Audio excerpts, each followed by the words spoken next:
وزیر اعظم عمران خان نے کہا ہے کہ موجودہ حکومت گلگت بلتستان کی ترقی کے لیے پرعزم ہے۔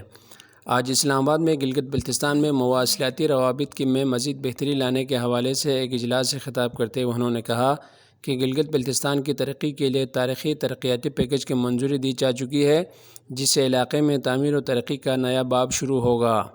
وزیر اعظم نے کہا کہ ماضی کے مقابلے میں موجودہ حکومت نے گلگت بلتستان میں کنیکٹیویٹی کی بہتری کے لیے مختص فنڈز میں 250 گنا اضافہ کر کے اپنے عزم اور توجہ دینے کا منہ بولتا ثبوت فراہم کیا ہے۔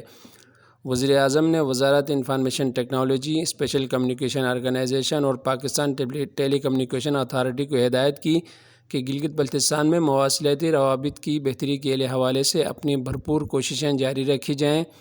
انہوں نے کہا کہ گلگت بلتستان کے نوجوانوں کی صلاحیت اور علاقے میں سیاحت کے فروغ کے لیے ضروری ہے کہ اس علاقے میں 3G اور 4G سروسز کی دستیابی کو یقینی بنایا جائے۔